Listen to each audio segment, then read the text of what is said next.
Hello friends, welcome back to my channel. இன்றைக்கி நம்ம என்ன சம்மரி பார்க்க போகிறோம் அப்படின்னு பார்த்தீங்கன்னா, எலிப்பதியம் அப்படிங்கிற மூவியோட சம்மரி தான் பார்க்க போகிறோம். இதை யார் ரைட் பண்ணியிருக்காங்க அப்படின்னா, அடூர் கோபாலகிருஷ்ணன்.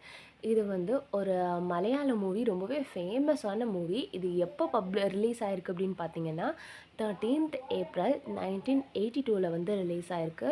இது வந்து நேஷ்னல் அவார்ட் வாங்கியிருக்கு. பெஸ்ட் மூவி இன் இந்தியா அப்படின்னு சொல்லிட்டு இதை கன்சிடர் பண்ணுறாங்க. கேரளா ஸ்டேட் அவார்டும் இந்த மூவி வந்து வாங்கியிருக்கு. வாங்க இந்த மூவியோட கேரக்டர்ஸ்குள்ளே போகலாம். ஃபஸ்ட்டு வந்து உன்னி, அதாவது மலையாள மூவின்னு சொன்னேன் இல்லையா, நேம் எல்லாமே கொஞ்சம் மலையாளிஸ் மாதிரி தான் இருக்கும். உன்னி இவர் தான் வந்து ப்ரொட்டகனிஸ்ட். இதில் வந்து ஒவ்வொரு மெயின் கேரக்டர்ஸ்க்குமே வந்து ஒரு கலர் உண்டு. அந்த கலர் வந்து அவங்களோட கேரக்டரை வந்து ரெப்ரசன்ட் பண்ணுற மாதிரி இருக்கும். அதாவது ஒயிட் அப்படின்னா கொஞ்சம் பெரிய மனுஷ தோற்றத்தில் இருப்பாங்க இல்லையா, நிறைய படத்தில் நம்ம பார்த்துருப்போம். வெள்ளை வேட்டி வெள்ளை சட்டைலாம் போட்டிருப்பாங்கல்ல, அதே மாதிரி இமேஜின் பண்ணி வச்சுக்கோங்க உன்னியை. ஆனால் அந்தளவுக்கு இந்த கேரக்டர்கிட்ட வந்து ஒரு சீன்லாம் இருக்காது. உன்னி இவர் தான் வந்து ப்ரொட்டகனிஸ்ட். அப்புறம் வந்து ஜனமாவுக்கு வந்து க்ரீன் கலர், ராஜம்மாவுக்கு வந்து ப்ளூ கலர். ராஜம்மா எப்படின்னா ரொம்பவே ஒரு சாஃப்டான டைப்பு. இவங்களுக்கு வந்து ப்ளூ கலர் ரெப்ரசன்ட் பண்ணியிருப்பாங்க. அடிக்கடி வந்து இவங்களுக்கு ஸ்டொமக் பெயின் வரும். இவங்களுக்கு வந்து ஸ்டொமக்கில் வந்து ஒரு அப்செட் இருந்துக்கிட்டே இருக்கும். அப்புறம் வந்து ஸ்ரீதேவிக்கு வந்து ரெட் கலர். இவங்க ரெட்டுனாலே வந்து ஒரு ரிபல்லியஸை வந்து ரெப்ரசன்ட் பண்ணோம் இல்லையா, அதே மாதிரி தான் இவங்க ஒரு விமன். ஜனம்மாவுக்கு வந்து க்ரீன் ஒரு சாஃப்டான கலர் தானே, அதனால் ஒரு சாஃப்ட்னஸோடு உள்ளவங்க. ஜனம்மா, ராஜம்மா, ஸ்ரீதேவி இவங்க 3 பேருமே சிஸ்டர்ஸ். யாருக்கு அப்படின்னா உன்னியோட சிஸ்டர்ஸ். அப்புறம் பார்த்திங்கன்னா சங்கரன், ரவி இவங்க 2 பேருமே வந்து உன்னியோட பிரதர்ஸ். இவங்க 2 பேருமே என்ன பண்ணுவாங்கன்னா, உன்னி படுத்துகிற டார்ச்சர் பிடிக்காம இவங்க வந்து ஓடி போயிடுவாங்க வீட்டை விட்டு சொன்னதுலேயே. அப்புறம் வந்து தங்கம் அப்படிங்கிறவங்களுக்கு வந்து யாருமே இருக்க மாட்டாங்க. அவங்க வந்து இவங்களோட டிஸ்டன்ட் ரிலேட்டிவ். உன்னியை வந்து மேரேஜ் பண்ணிக்கலாமா வேணாமா அப்படிங்கிற ஒரு ஐடியாவில் வந்து இவங்க வீட்டில் வந்து ஸ்டே பண்ணியிருப்பாங்க. அப்புறம் கொச்சி பெண்ணும் ஸ்ரீதரன் நாயர் இவங்க வந்து ஊருக்குள்ளே ஒரு ஃப்ரெண்டு ரிலேட்டிவ் மாதிரி இவங்களும் மூவியில் வந்து வந்துட்டு போகிற கேரக்டர்ஸ். வாங்க சம்மருக்குள்ளே போகலாம். எலிப்பதியம் அப்படிங்கிற ஒரு வேர்டோட மீனிங் என்ன அப்படின்னா, ரேட் ட்ராப்னா என்ன, அதாவது ஒரு எலிப்பொறி.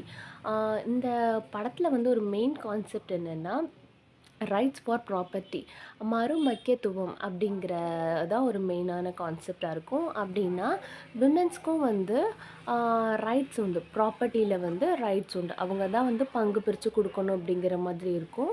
இவங்களுக்கு வந்து ஜனமாக்கு வந்து ஃபஸ்ட்டு மேரீட் ஆகும். அவங்க மேரேஜ் ஆகி போனோடனே அவங்களுக்கு வந்து பசங்க இருப்பாங்க.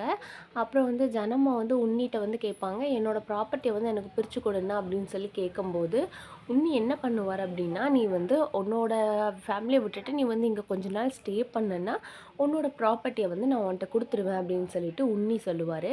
ஆனால் ஜனமாவால் எப்படி அக்செப்ட் பண்ண முடியும்? ஜனமாவுக்கு தான் வந்து அவங்களுக்குன்னு தனி ஃபேமிலி இருக்குது, அவங்களுக்குன்னு சில்ட்ரன்ஸ் இருக்காங்க இல்லையா, அதனால் வந்து அவங்களால வந்து இதை அக்செப்ட் பண்ண முடியாது.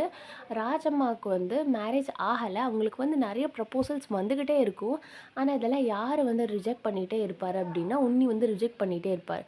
ஏன்னா ராஜம்மா வந்து ஒரு ரொம்பவே சாஃப்டான கேரக்டர். உன்னி என்ன சொன்னாலுமே அவங்க எந்த எதிர்த்துமே பேச மாட்டாங்க. உன்னியோட டெய்லி ஒர்க்கு என்ன அப்படின்னா, டெய்லி காலையில் வந்து வெந்நி வச்சு குளிப்பாங்க. அந்த வெந்நி சூடாயிடுச்சுன்னா கூட அவங்க போய் பார்க்க மாட்டாங்க. அதை வந்து நம்மளோட ராஜம்மா தான் போய் பார்க்கணும். அதுக்கு அவங்களுக்கு தேவையான ஹீட் போதுமா, அவங்க குளிக்கிற அளவுக்கு இந்த சூடு இருக்கான்னு கூட ராஜம்மா தான் பார்த்து எடுத்து வைப்பாங்க. இவங்க குளிச்சுட்டு இவங்க ஒரு ஆர்ம் சேரில் உட்காந்து நியூஸ் பேப்பர் ரீட் பண்ணுவாங்க. இல்லைன்னா அவங்க பெட்ரூமில் போய் படுத்து தூங்குவாங்க. சாப்பிட்றது தூங்குறது மட்டும்தான் இவங்களோட வேலையாக இருக்கும். இவங்க வந்து எப்படிப்பட்ட ஒரு கேரக்டர்னால், யாருக்கு என்ன நடந்தாலுமே அதை பற்றி இவங்க வந்து கன்சிடர் பண்ண மாட்டாங்க. இந்த வீட்டில் யார் யாருக்கு என்னென்ன தேவை, வீட்டில் எல்லாம் என்ன நடக்கு அப்படின்னு சொல்லிட்டு இவங்க வந்து சுத்தமாக எதுலேயுமே காதில் வாங்காத ஒரு கேரக்டர் தான் வந்து உன்னி. ஸ்ரீதேவி வந்து அப்படி கிடையாது.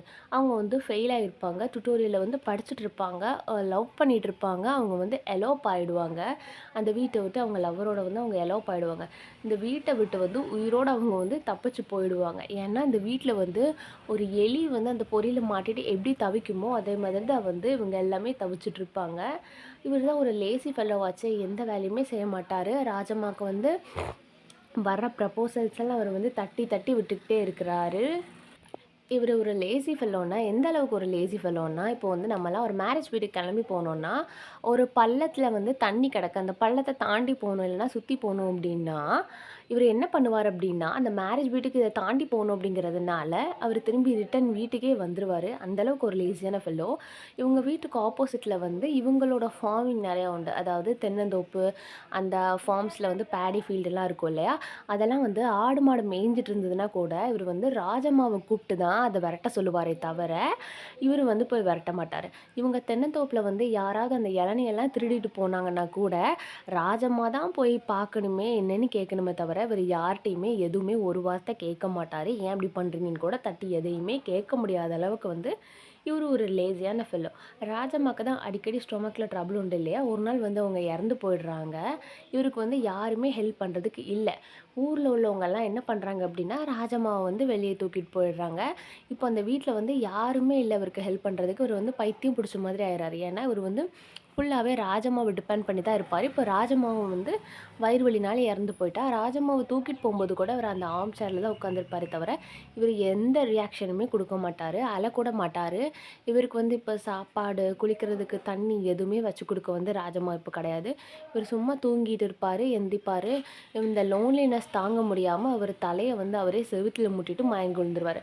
அப்போ இந்த ஊர்க்காரங்கலாம் என்ன பண்ணுவாங்கன்னா, இவர ஹாஸ்பிட்டல் கூட்டிட்டு போவாம தூக்கிட்டு போயி, இந்த எலி பொறியில எலிலாம் மாட்டுனாங்கன்னா ஒரு குளத்துல கொண்டு போடுவாங்கன்னு சொன்னேன் இல்லையா? அந்த குளத்துல கொண்டு இவரையுமே போட்டுருவாங்க. இவரு என்ன பண்ணுவாருன்னா, மயக்கம் தெளிஞ்சு அந்த குளத்துலேருந்து தானா எந்திரிச்சு வந்து வீட்டுக்குள்ள ஓடி வந்து உட்காந்துக்குவாரு. இதோட வந்து இந்த மூவி வந்து முடியிற மாதிரி இருக்கும். மூவியோட ஷார்ட் சம்மரி வந்து இதுதான். இந்த ஸ்டோரி உங்களுக்கு பிடிச்சிருந்ததுன்னா லைக் பண்ணுங்க, ஷேர் பண்ணுங்க, சப்ஸ்கிரைப் பண்ணுங்க. ஏதாவது டவுட் இருந்ததுன்னா மறக்காம கீழ கமெண்ட் பண்ணுங்க. வேறு ஏதாவது நாவல், ட்ராமா, போம், ப்ரோஸ்க்கு வந்து சம்மரி வேணும் அப்படின்னா அதோட நேமையும் கீழே கமெண்ட் பண்ணுங்கள். தீம்ஸ் பார்த்துடலாம். ஃபியூடல் சிஸ்டம், சைக்காலஜிக்கல் கான்ஃப்ளிக்ட், அலினியேஷன், இது மட்டும்தான் அதோட மெயின் தீம்ஸ். தேங்க்ஸ் ஃபார் வாட்சிங். Subscribe for more video.